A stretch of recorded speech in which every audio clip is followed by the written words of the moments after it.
What is happening, everybody? Thanks for tuning in to the Crash Bang Boom podcast. Today's guest is drummer, instructor, clinician, producer, and engineer Dimitri Fantini.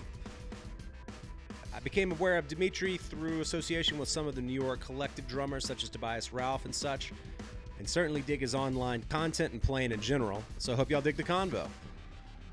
Shout out to my sponsor, New Orleans Record Press. If you're looking to release vinyl, go on over to NewOrleansRecordPress.com for all your mastering, lacquer cutting, lacquer plating, design, packaging, and more options. They print 12 and 7-inch records in 120 and 180 gram variants, and they do small runs and larger runs up into the thousands. They can even turn around small runs quicker than most in the industry, so hit them up if you're looking to do any and all of that. And that's NewOrleansRecordPress.com. Keep your eyes peeled for artists offering lessons, masterclasses, tutorials, and online streams, tickets and whatnot, and more during this downtime from touring. Bandcamp and merch purchases also can provide some help during these tough times. So here we go, Dimitri Fantini, Crash Bang Boom. Crowds go mad with joy. Yes! All right, Dimitri Fantini, how are you holding up, man? How's it going on your end, buddy? I am really well, Jody. Thank you. How are you? Pretty good, man. Life is a little strange. Like I was telling you a little bit earlier, we moved, we relocated after 15 years of New York. We're in a different cold climate, and it is indeed cold and slippery and treacherous out here in Salt Lake City, Utah, which is a whole new world for me as well, from somebody that grew up in the South and then relocated to New York, and now I'm landlocked for the first time in my life. I've always been next to water, and now I'm just landlocked, surrounded by mountains. It's just a totally different world out here, dude. That's incredible, man. I can't even imagine. It is pretty cool, man. I'm looking at your name here, man, and I feel like Dimitri is often I would associate with like a Russian name, yet your last name sounds Italian to me. So are you Russian Italian? Actually, mostly I'm half Italian, and then my mom's side of the family is Australian with some Russian roots in there as well. So, Gotcha. So actually I'm more or less Italian Australian. Wow. That is not a common amalgamation, I feel like. I don't know that I've ever even heard of such a thing. No, I don't think so. You know, my parents met here in the U.S., so that kind of is how it happens. So just what have you been doing, man, with this downtime amidst all this COVID? I know you have a studio, so we can certainly talk about that. I know you've been throwing the idea of been throwing lessons out there as well, and I think you're a pretty savvy guy with social media and whatnot. So starting with March of 2020 up to present, what have you been kind of focusing on as of late? Yeah, and that's a really good question. And I have to think, when everything went down in March, and I literally moved into a new apartment that Friday, as we were all getting the information of, all the gigs are canceled and things are shutting down, and I was moving into a new apartment the same day pretty much. That month or two was especially slow because all of a sudden everything was canceled. I had a clinic tour that was canceled, couldn't play shows, et cetera, et cetera, et cetera. And the recording studio, we decided to shut down completely for a while just to be extra safe about things. So I had a lot of time on my hands that I didn't know what to do for a while there. Around that time, and I was like, what am I going to do? I decided to experiment back then with starting to do some real proper YouTube content where I scripted whole episodes and did some fun things. And that was fun to work on for a while. Since then, a lot has picked up back to kind of normal for me, because my life before 2020 was a lot of studio time more than anything else. I've always been a studio rat my whole life. So when the studio opened back up in the summer, that was kind of back to normal. The only difference was, people weren't allowed in the control room with me. So we were keeping all the social distancing guidelines they kind of work for commercial studios because there's glass between us and we could just, you can make it work. It's actually not that different. Right. So I started to get back into session work and production. I had some artists that were able to be local in the area, obviously a lot more. And so we've been able to dive into finishing productions on some albums and EPs. I have a couple projects there that are wrapping up, which is very exciting. Yeah, man. Well, 3 years ago and 50,000 plus followers later with like on Instagram, for instance, did you always just figure you would post enough video and gain more and more followers and use social media sort of as a tool to self-promote? Or are you shocked at sort of how it's grown for you in that sense?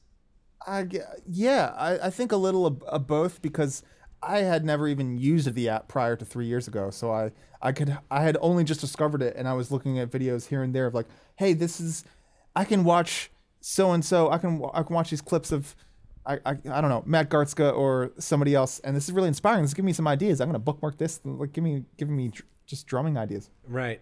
After a month or two of that, I was like, wait a minute, this can be my portfolio. Yeah. And I started to use it that way, more or less. And I feel like it was luck and also just a lot of work at making sure I kept up with it. 4 months into using it in 2017, I started to get tour offers just from Instagram. Wow. Like for the first time, which was pretty cool. You know, I was getting flown out to some shows and stuff. Damn. So it has now become a large part of my career and way of keeping up with people and working relationships and all sorts of different stuff. You know, it's just a part of being a part of the community too. Yeah. Yeah. I spoke to Joel Turcotte, who I actually found out about, I believe, from following you, which is what I told him, which I thought was interesting. And it sort of tied this whole social media circular world together. It's pretty wild. Yeah, man. But speaking of Joel, I guess, what is your connection with him? You know, Joel and I'm sure, connected through Instagram first. I'm That's positive what he was of thinking. that. Yeah. Yeah. Yeah.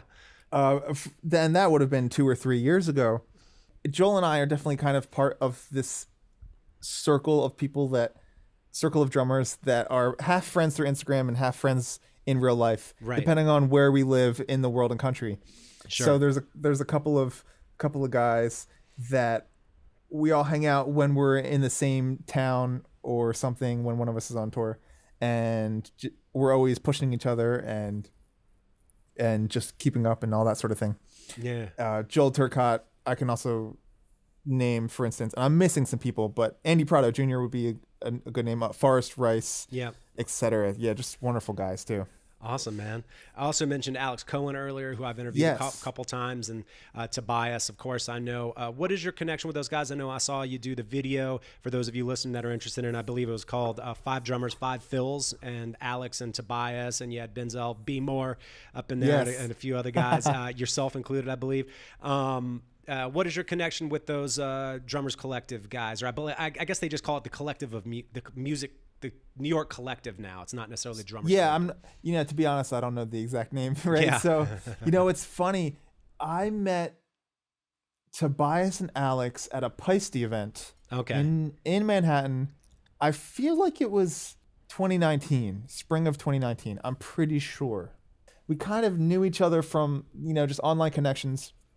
And just stayed in touch. But very specifically, Tobias, I have been following and been a fan of Tobias since I was a kid. Oh, wow. And so that was really amazing just in the first place to meet him, because I remember being 10 years old and studying every drummer on drummerworld.com. Yep, that's where I used to go. Oh, that was online. That was the place you went.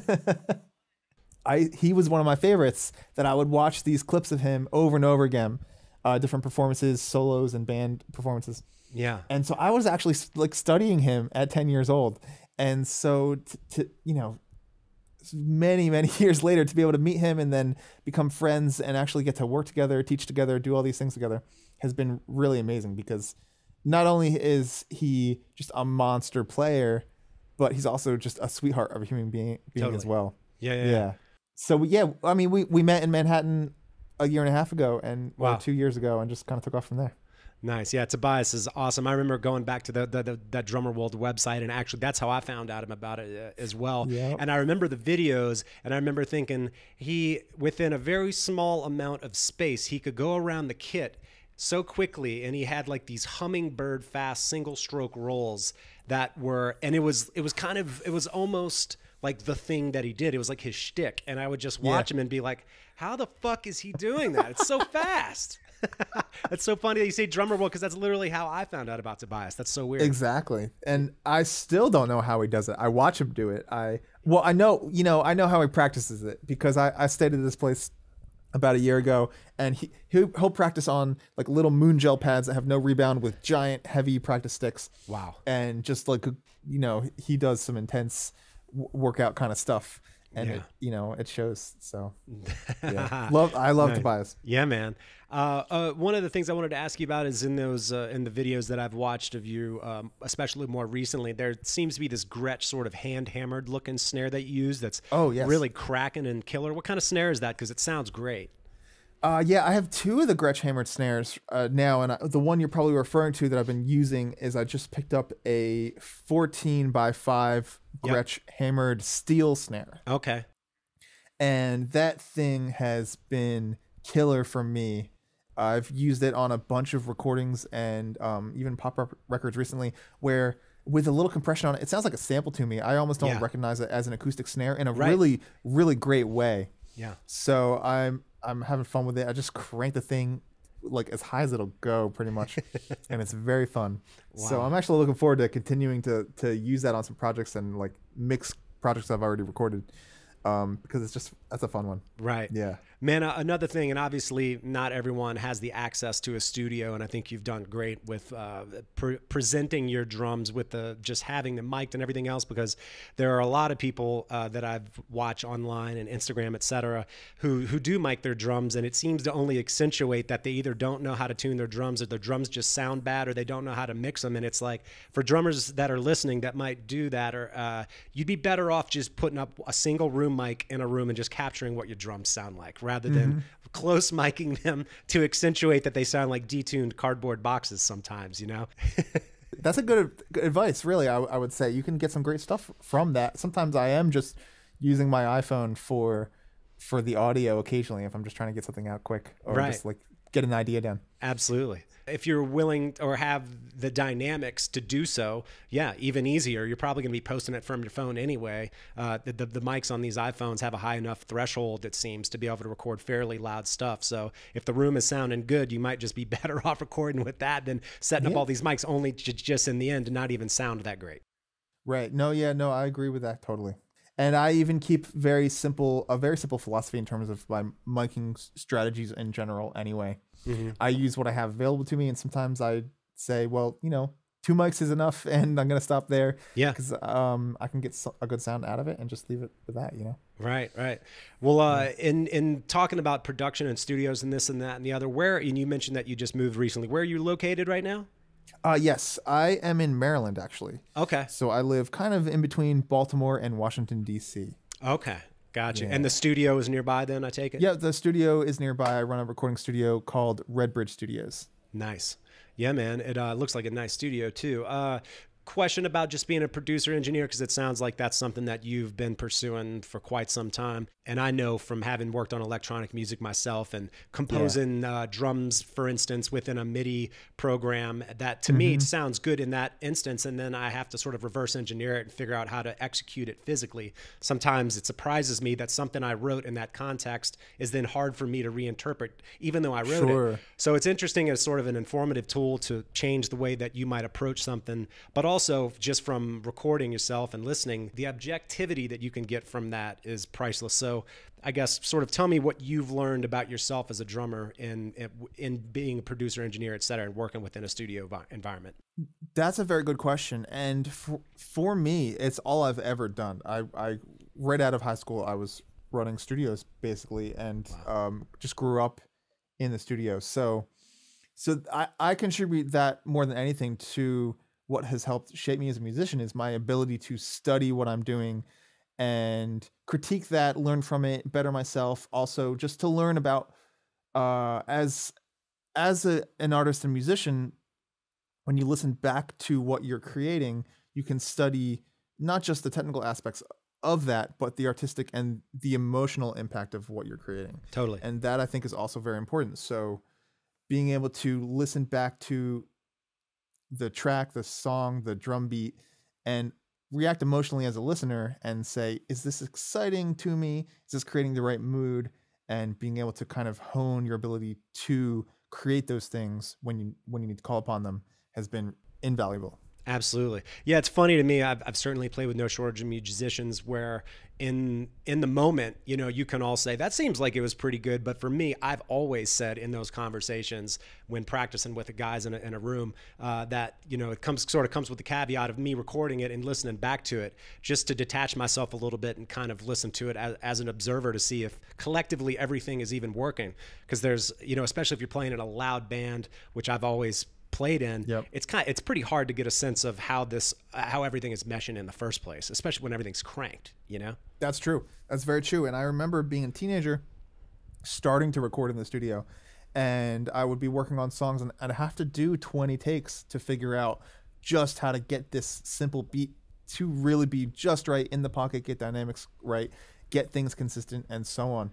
Right. And that was such an important teaching tool and moment for me, having to go through that work. Nowadays for a simple track, I don't have to do 20 takes, but it's because I went through that process of having to do it and then hone my skills from there. Absolutely. You know, so it's been invaluable for sure. Damn, man. You had mentioned doing some clinics and whatnot. I know you were slated to do some stuff with drummer, and I believe she's German, Annika Niles, right? Yeah. Was that part of what got canceled? No. So okay. Annika and I did some online teaching together this year. Nice. Okay. So that was planned for 2020. Okay. And then that was a great time to do. And hopefully when things are all open again, I'm going to plan to do some stuff in Europe.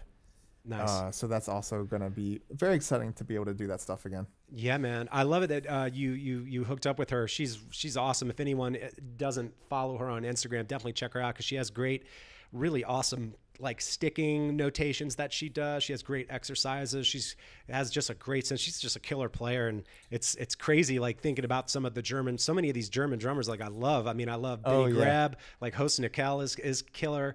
Annika, like there's some incredible drummers that have come out of Germany, man. They're like some of my favorite drummers. I 100% agree. They're some of the best, and they are some of my favorites as well, for sure. And it's funny too, having been to Germany, I always kind of made fun of the Germans to an extent that just they can be a little stiff and very dry in their delivery, and it's kind of hard to like imagine them even being comedic or like, you know, they're so very dry that it's really interesting to see how both of those aforementioned drummers, all three of them, have a great feel. Like you would almost think that they grew up solely around like funk music. And, you know, of course, because Benny, in the case of Vinnie Grab, he's such an interesting, articulate player. He has a whole system for establishing like your own pocket and groove, which is really interesting because usually it's kind of this intangible thing. It's like you have it or you don't. His thing was he didn't have it, but he has a system for acquiring it more. That's an interesting thing that he did with that. Yeah, I think that's wonderful. Absolutely. And he's a very good example of when you can study and articulate to yourself how to improve on these things that are very hard to explain with words. It does create a tangible difference in terms of what other listeners feel from your groove. And it's amazing that he is, you know, able to do that and give that to us and then also teach it to us as well. Absolutely, you know? man. So Definitely. I've gotten a lot from Benny over the years for sure, you know. Oh yeah, man. Yeah, man. Well, with teaching and whatnot, what is one of the more common mistakes that you see in students? Because from my perspective, when I see some of the clips of you teaching or just stressing particular things, hand technique and sort of ergonomics seem to be a focus of what I've seen. So is that something that you've seen in students as sort of something that maybe they skipped over and could stand to refine? That's a very good question. I do focus on hand technique a lot in my teaching because that's a foundation that if you don't set right in the beginning, it's going to hold you back. Yeah. And I definitely see that a lot in players where maybe their finger technique or grip is holding them back from being able to execute their doubles cleaner and faster. Yeah. Or in better time. That sort of thing is definitely common. And then besides that, it's also just people knowing the best ways to practice. And I say the best with an asterisk. The greatest results from that practice, there's certain things you have to pay attention to. And unfortunately, a lot of people aren't taught what that is, which, I mean, if you want to sum it up, read the book Effortless Mastery by Kenny Werner. and that will give you everything you need to know pretty much. Wow, good to know. Well, speaking of both teaching and the student and everything else, what age did you start playing drums, and did you have some teachers along the way that perhaps stressed hand technique to you that you still carry on to this day? Yes. So I started playing the drums before the age of 1, actually, which is a bit of a funny thing. That's crazy. So my dad had home studios growing up, and he's a guitarist, but had drums in the house. So I was playing before I even remember, and because of that, my parents bought me a miniature drum set for my first birthday. Oh, wow. I am going to show you a picture, even though our listeners can't hear it. Yeah. So I have been playing literally my entire life. I don't remember anything besides that. Wow. Now, in terms of lessons, and here's the picture. That's crazy, man. Wow. It's a little tiny Dimitri behind a kit that he is dwarfed by, and it's a small kit, and you're still dwarfed by it. That's how young you Right. are. And then apparently I got a full-size kit when I was 3. Wow. And we used to have video. There used to be a video somewhere on VHS. It's been long lost, but there was a video of me playing a beat, and I apparently could hold a beat at 1. But there's a video of me at 3 playing just your typical dots beat. Mm-hmm. And my dad is saying to me off camera, "Play the beat slow." And I say, "No, I want to play it fast. I want to play it fast." No shit, you do. which is hilarious. That is the eternal battle. Yeah, it's always fun to play fast. It's hard to play slow. Mm-hmm. And now when I was 11 is when I had my first proper lessons. Okay. And I had a couple of proper lessons from a drummer named Woody Sutton, based out of Philly. Mm-hmm. And Woody himself was taught by Chester Thompson. Whoa. From Genesis and Frank Zappa. Of course. So there was an incredible pedigree. Woody was a monster player and a wonderful teacher. So when I was 11, I was so lucky that he came over the house. He sat down with me at the kit, and he taught me for 4 straight hours. And I didn't even know that we had been doing a lesson for that long until afterwards. My dad told me, that lesson was 4 hours long. I don't think that was the intention. I think it was just that I wanted to keep hearing the next thing and the next thing and the next thing. Mm-hmm. And so that's what he decided to give me. Now, in those 4 hours, my very first lesson, I was taught everything I needed to know to develop and practice my hand technique for the rest of my life. Whoa. I was so lucky to have that. So I learned everything from proper match and traditional grip, rebound strokes, control strokes, double technique, various double techniques, molar strokes, you name it. I got all of that in one lesson, and I was also taught how to practice it for years. So I spent the next couple of years developing that. And then I had 2 more lessons with him at that time where I got everything from foot technique, independence concepts to practice, and ostinatos. And yeah, so I was so lucky to have Woody as a teacher at that age. It's just what I needed. Yeah. Damn, man. That's pretty amazing. You got the quintessential crash course that informed you up to present. That's crazy. It was, yeah, that was it. Those 3 lessons, and besides that, it was drummerworld.com. Oh my God. That's really what I can say. Yeah. So, wow. I mean, yeah, it was, I'm still so grateful, and it's what I was taught then is still the basis for everything that I share with my students now today that I teach, on my website and book and everything, Right. That's amazing, man. When you think back about drummers that were influences, as early as you mentioned Tobias and everything else, are there some of those drummers that I call it the unshakable influence? Because I certainly have a few, whether I like it or not. I guess I like it because I like those drummers. I still like them to this day, but I certainly hear some of their playing within my own playing. So are there some of those guys or women or whoever that you feel are embedded in your playing to a certain degree? Yeah, and I mean, I could these days. There's so many incredible players out there that I admire and study and learn from. But if I had to pick just a handful from, when I was growing up till today, I could name. Let's see here, Nathaniel Townsley. He's was amazing. Maybe the first, I would say, modern virtuoso that caught my ear that I learned about, and that really sparked something in me when I heard and saw him play. Was that on the Modern Drummer yes. that of festival? course. Yeah. That was the first time I ever one. saw anybody play like that as well. Exactly. So that changed things for me in a big way. Growing up, my favorite band was Yes. So I studied both Bill Bruford and Alan White a ton. Nice. I learned by ear every song note for note on the drums and on guitar and bass as well. As a teenager. That's crazy. So Bill Bruford was an enormous influence on me. And the production of those Yes records are no joke either. Absolutely. I mean, you listen to something like Fragile and it's just like, it's a masterpiece. Yep, 100%. 100%. I could name a couple other names for you, definitely. I would say Brian Blade. Oh, yeah. Huge influence on me. Keith Carlock has been an enormous influence on me. Mm-hmm. I could add Benny Greb to that list. Of course. As well as the people on everybody's list. Vinnie, Dennis, Steve Gadd, Dave Weckl. Also, I am hugely influenced by some older generations of drummers. You know, for instance, Joe Morello. Of course. Gene Krupa is an enormous influence on me, as well Gene. as some other guys from the era like Sid Catlett, Max Roach, that type of thing. Yeah. So, yeah, I try to anywhere those guys are a really good example of the emotional impact of their music more than that they have perfect technique.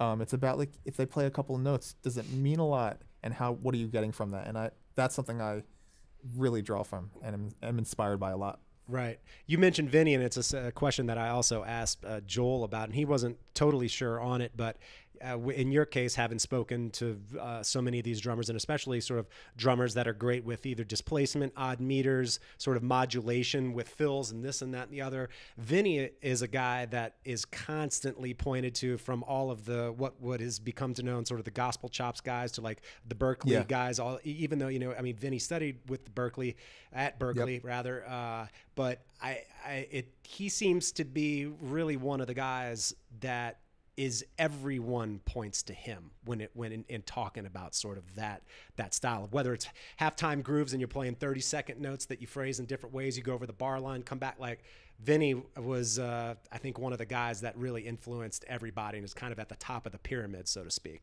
Absolutely. And he's been an influence where I listen to it and I try to most of my influences, I don't try to transcribe anything they do. I try to just kind of listen. And I rather than transcribe the notes they play, I want to transcribe the way they're thinking and what they're feeling and how they're reacting to the music. So the same goes for Vinnie as well. When I'm listening to him, it's very inspiring, but I don't want to play those licks, right? Because then you sound like every other person that copies Vinnie. You can't be Vinnie. Vinnie sounds great, but if you're not him doing the same stuff, it sounds like you're just copying those notes. Right. Anyway, so he's a really huge influence in terms of his virtuosity and way he can bend around stuff while still being unbelievably musical and brave in his choices, which I love.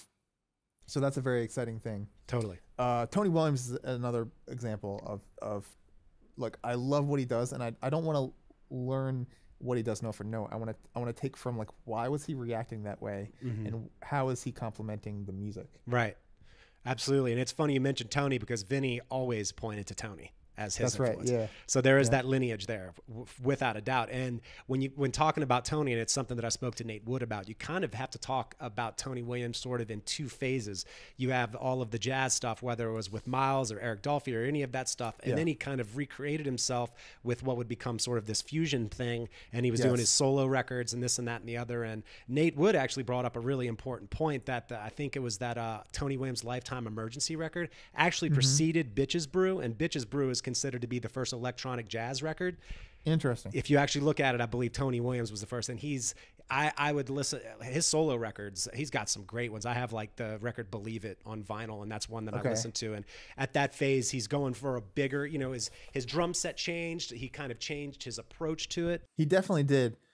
What's interesting is I'm not familiar with that second Tony phase. Okay. I'm familiar with his work with Miles and Freddie Hubbard, I think, and Herbie, like back in the 60s. Of course. And that sort of thing. I'm actually not very familiar with his rock fusion work. Yeah. The record Believe It is one to check out. I believe Alan Holdsworth is playing guitar on it. Oh, I'm definitely going to. Alan would be one of those guys that sort of is referenced as well, as one of those fusion guys. And once it starts getting into like the 80s, it kind of loses me a little bit, honestly. I feel like it got so cheesy, just the overwhelming like cheesy synth sound. I have a hard time with those types of sounds too. It's just hard for me, and I know I respect drummers that are like willing to see through that and just study what it is to learn from it. But sometimes it's like so torturous and cheesy to me. I'm like, you know what? I guess I just am not going to learn this lesson because I'm not going to torture myself with this right now. Yeah, and that's okay. There's too much to learn from it anyway. So exactly, man. Well, you had mentioned in the new year being 2021, you got a book coming out. Is there any idea as to like release date for all of that? I know it takes a lot to put it out. Yeah, there's a lot more work to go into it. The general aim is to have it out by Q2 of 2021. Okay. Somewhere around those lines. Okay. And that might change depending on how it fits together with some other projects that are releasing around the same time that I can't quite talk about yet. Nice, man. So I guess for the new year, it's going to be more teaching, more production, more engineering, more drum videos. That's what it's looking like? That's what it's looking like. I am nearing completion of some albums and EPs that I mentioned. So, for instance, there's a number of singles about to release with an artist I'm developing named Madeline Rose. Okay. So we've got a number of those singles coming along the way, and that's very exciting. Nice. So a lot of that also is happening, and that's really actually what I spend most of my time on is all those productions. Gotcha. So that's a lot of fun. Excellent, man. Right on. Well, Dimitri, it was great talking to you, man. Nice to pick your brain, talk about all these different levels of playing, teaching, absorbing, all of it in between. So it was cool talking to you, man. Thank you, Jody, so much. I really appreciate you having me on. All right, everybody, thanks for tuning in. Thanks to Dimitri for rapping. Definitely cool talking to him about production engineering, reverse engineering that, how it affects the drumming, and all of that encompassed. Definitely a fun chat, and I hope y'all enjoyed it as well. We'll catch you on the next one. Crash, bang, boom.